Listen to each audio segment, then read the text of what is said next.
tengah keprihatinan atas jumlah kasus COVID-19 di tanah air yang sedang memuncak, tiba-tiba jatuh dari langit kabar upaya kudeta di Partai Demokrat yang selanjutnya menginterupsi arus utama pemberitaan di media massa dan media sosial. Ada klaim dari Dewan Pimpinan Pusat Partai Demokrat yang kemudian menjadi berita simpang siur karena terjadi balas pantun politik antara pihak yang menyenggol dan yang disenggol. Lantas apa yang sebenarnya terjadi? Senggol kiri, jalan terus. Ketua Umum Partai Demokrat, Agus Harimurti Yudhoyono alias AHY, didampingi unsur Dewan Pimpinan Pusat Partai Demokrat, menggelar konferensi pers di Jakarta 1 Februari 2021. Pada kesempatan itu, AHY mengklaim adanya gerakan politik yang mengarah pada upaya pengambil alihan kepemimpinan Partai Demokrat secara paksa. Kesaksian yang dihimpun Partai Demokrat, menurut AHY, menyebutkan bahwa gerakan tersebut melibatkan pejabat penting pemerintahan yang secara fungsional berada di lingkar kekuasaan terdekat dengan Presiden Jokowi. Pejabat yang dimaksud merujuk pada sosok Muldoko, Kepala Staf Presiden. Sejalan dengan itu, AHY melayangkan surat resmi ke Presiden Jokowi untuk mendapatkan konfirmasi dan klarifikasi.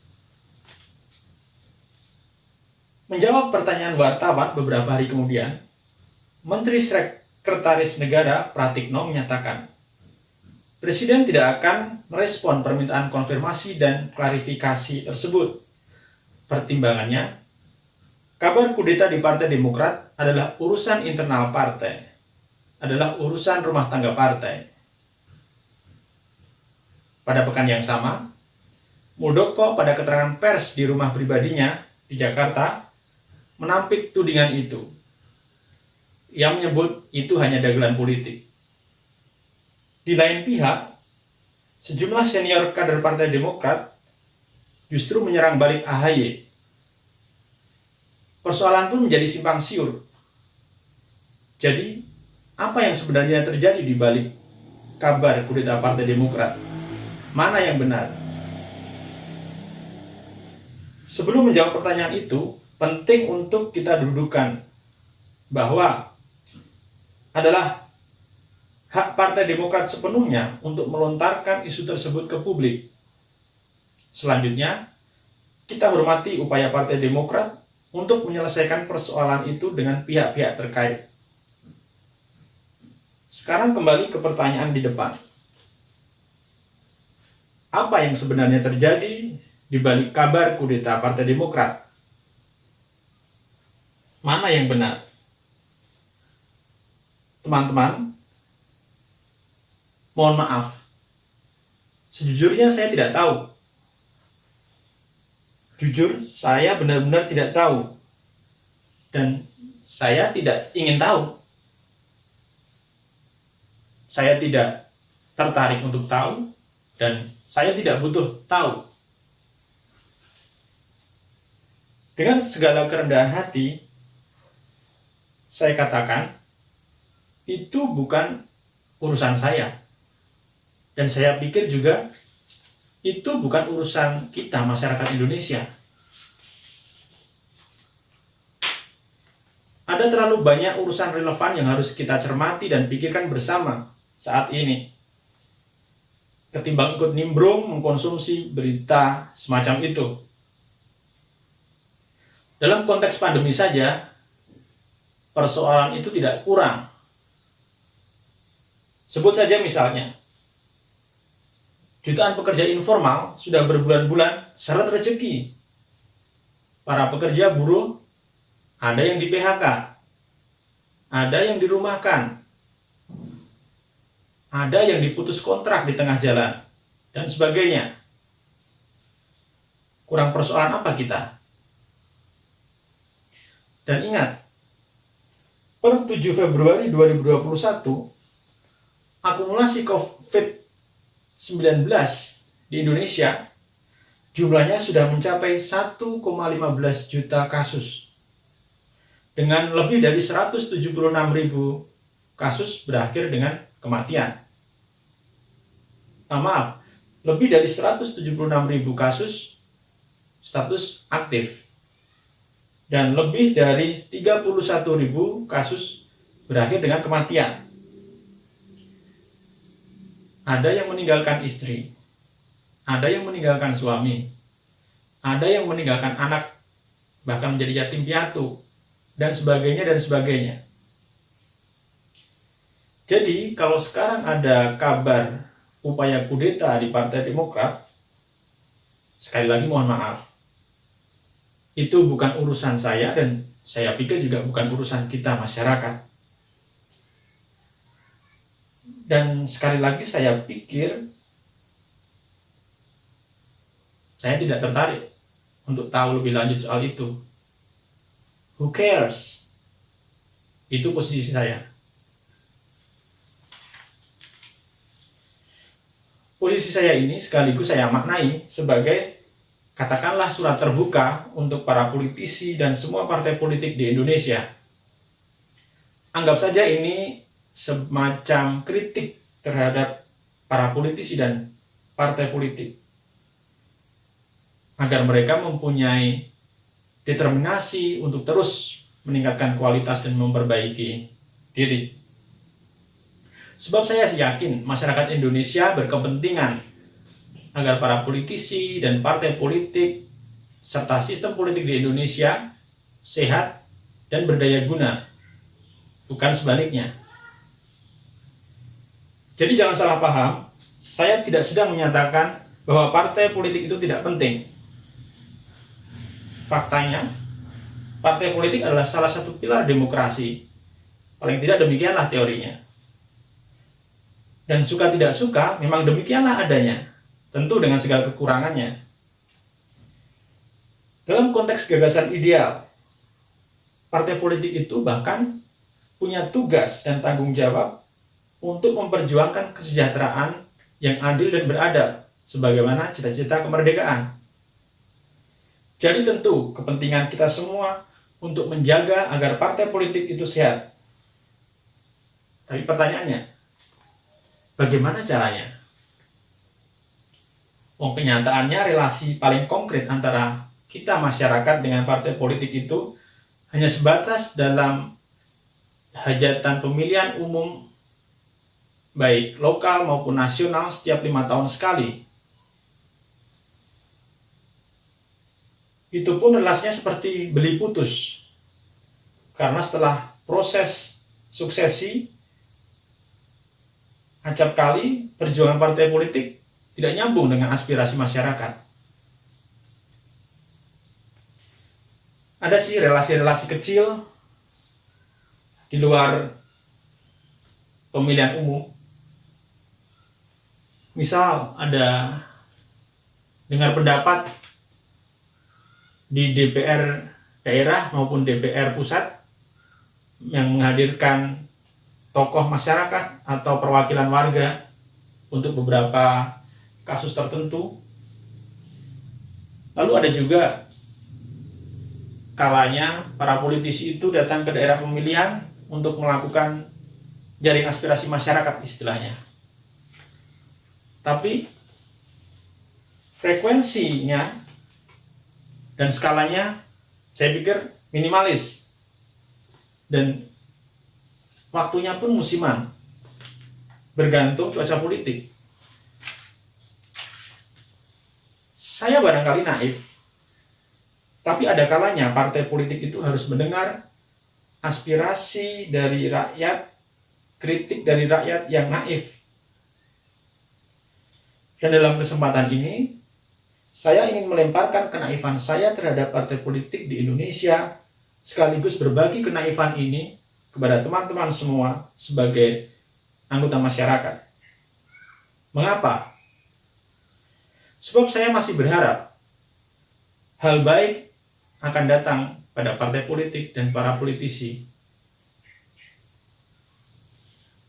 Jadi apa kemudian kritik naif saya kepada para politisi, kepada partai politik. Kritik saya, partai politik itu hanya heboh kalau ada urusan rebutan kekuasaan.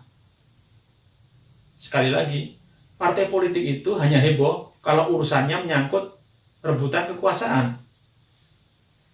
Tapi giliran menyangkut persoalan-persoalan konkret masyarakat, seperti masalah kemiskinan, ketidakadilan, ketimpangan, intoleransi, penggusuran, sengketa lahan, dan sebagainya, yang itu membuat masyarakat sumpek, menderita, parpol adem-adem saja. Atau kalaupun bertindak, maksimal sebatas seruan atau tindakan-tindakan normatif lainnya yang tidak memberikan efek apapun secara struktural. Padahal, untuk menyelesaikan berbagai persoalan mendasar rakyat, dituntut gerakan politik yang struktural dengan konsistensi. Kalau perlu, lakukan advokasi kepada rakyat di lapangan. Ini harapan rakyat. Sekali lagi, ketika menyangkut urusan-urusan konkret masyarakat, partai tidak heboh-heboh amat. Minimal tidak seheboh saat berurusan dengan kekuasaan. Ini berlaku untuk partai pemerintah maupun partai oposisi, lokal maupun nasional, dan di periode manapun. Maka, saya bertanya, di mana kehebohan partai politik ketika setiap tahun ada saja pekerja migran yang dikirim pulang dalam peti mati? Puluhan dan ratusan kasus penganiayaan dan eksploitasi pekerja migran setiap tahunnya.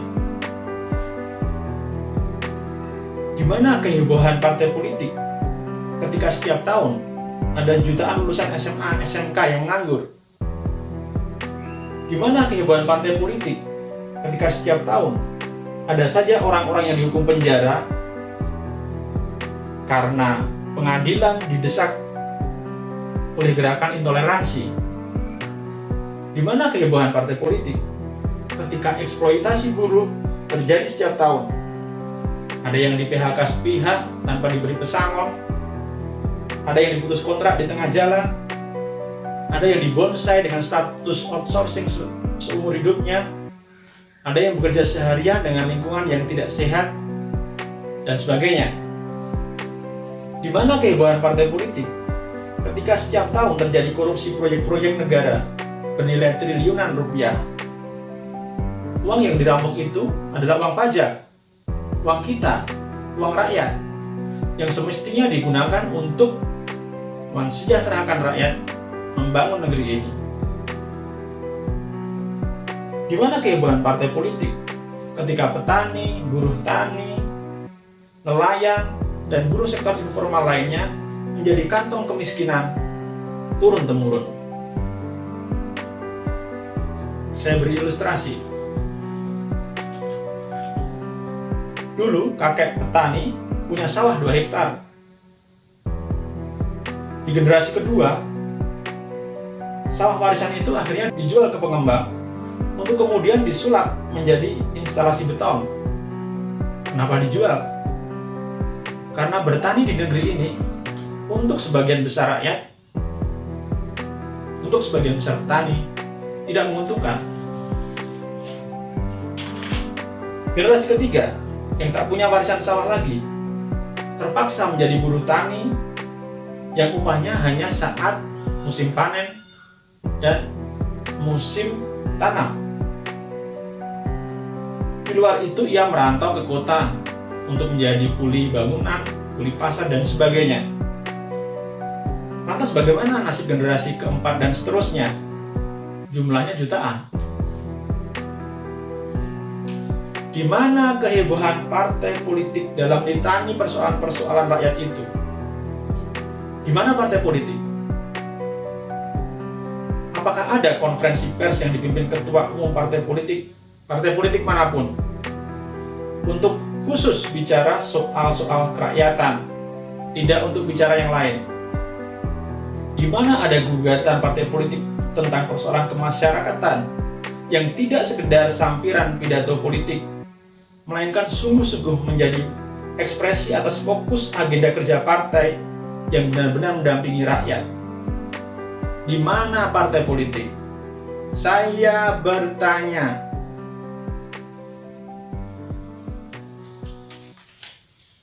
Seorang bijak pernah mengatakan, "The authentic power is service." The authentic power is service. Kekuatan yang otentik adalah melayani. Saya yakin adagium itu berlaku untuk semua bidang, termasuk dunia politik. Dan saya yakin pula bahwa melayani adalah kekuatan yang paling efektif di dunia politik. Karena sumber daya utama dalam dunia politik itu adalah manusia. Dan tujuan akhirnya adalah tentang manusia. Statement saya ini memang naif. Dan memang sejak awal saya sampaikan, saya sebagai bagian dari masyarakat sedang melempar kenaifan kepada partai politik dan kepada teman-teman semua sebagai bagian dari masyarakat. Saya sedang melempar kenaifan ini ketika politik transaksional terus berlanjut, ketika menang bisa diraih dengan akrobat narasi dan simsalabim persepsi tanpa sedikit pun relasi konkret dengan rakyat, ketika politik itu eksklusif karena semua sedang asik membangun dinasti politik di tingkat nasional maupun daerah. Tapi bulan itu kan punya dua sisi, gelap dan terang. Begitu juga dengan partai politik. Maka pada sisi terang partai politik, yang katakanlah secuil, saya masih menaruh harapan bahwa etos melayani rakyat itu masih hidup di sana. Memang, tujuan partai politik adalah mencapai kekuasaan. Namun di mata rakyat yang naif, kekuasaan itu adalah instrumen, bukan tujuan akhir. Maka saya kembali bertanya, apakah cara meraih kekuasaan itu harus direduksi hanya dengan akrobat narasi, simsalabim persepsi publik, dan pergumulan elit politik yang eksklusif saja? Sementara untuk rakyat, kita cukup diberi orbit partisipasi yang ilusif. Apakah tidak bisa ikhtiar meraih kekuasaan itu dilakukan dengan paradigma kita, paradigma rakyat, yaitu dengan cara kontes melayani rakyat? Apakah tidak bisa meraih kekuasaan itu dilakukan dengan cara-cara yang meskipun naif, tetapi efektif, membuat ibu-ibu sehat dan berdaya, efektif membuat anak-anak Indonesia berkecukupan nutrisi hingga tak ada lagi yang stunting, efektif membuat anak-anak tidak lagi putus sekolah, efektif membuat puskesmas di seantero Nusantara Jaya, efektif membuat guru, dosen, dokter, perawat di seluruh pelosok tanah air sejahtera, efektif membuat murid dan mahasiswa menjadi pribadi yang berkarakter, efektif membuat pengangguran tidak lagi nganggur, efektif membuat petani, buruh, dan nelayan sejahtera, efektif membuat pekerja sektor informal mapan. Tidak bisakah meraih kekuasaan itu dilakukan dengan cara-cara yang sekali lagi, meskipun naif tetapi efektif, membuat pasar-pasar rakyat merdeka, efektif melindungi dan menyejahterakan tenaga kerja di dalam dan di luar negeri, efektif menyelesaikan persoalan Papua, efektif membuat sistem korupsi dan nepotisme luluh lantak. Sekali lagi, efektif membuat sistem korupsi dan nepotisme luluh lantak, efektif membabat intoleransi dan terorisme, efektif mengunduli kelompok munafik, dan sebagainya dan sebagainya. Teman-teman, saya naif, maka saya bertanya, maka saya naif. Kepada yang terhormat para politisi, kepada partai politik, formula politik untuk memenangkan pemilihan umum dan menjaga keberlanjutan kekuasaan memang bisa dirumuskan dengan model-model yang canggih. Di zaman ini, semua bisa dipesan dalam hitungan jam atau hari, barang sudah tiba di rumah. Mantra ini bisa menjadi sapu sihir yang menerbangkan politisi dan partai politik sampai pada kekuasaan. Tapi ada jalan lain yang lebih otentik dan saya kira lebih baik, yakni jalan melayani rakyat. Kontes melayani rakyat.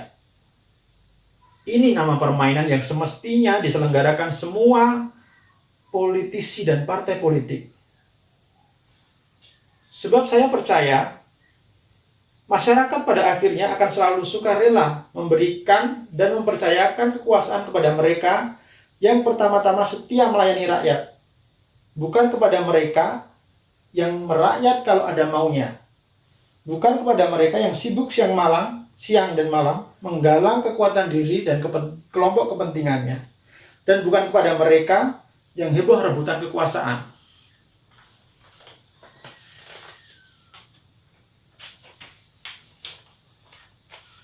Sebagai penutup, saya ingin meninggalkan teman-teman semua dengan kutipan dari Plato, filsuf Yunani klasik, dan J.K. Rowling, pengarang buku Harry Potter. Plato mengatakan, hanya mereka yang tidak memburu kekuasaanlah yang layak memegang kekuasaan. Saya bacakan lagi. Hanya mereka yang tidak memburu kekuasaanlah yang layak memegang kekuasaan. Dan J.K. Rowling menuliskan, orang yang paling tepat memegang kekuasaan adalah mereka yang tidak pernah memburu kekuasaan. Mereka adalah orang-orang yang memiliki dorongan kepemimpinan dan mengemban tugas karena merasa harus mengambil tanggung jawab, dan pada akhirnya secara tak terduga justru mendapati dirinya menggunakan kekuasaan itu dengan baik.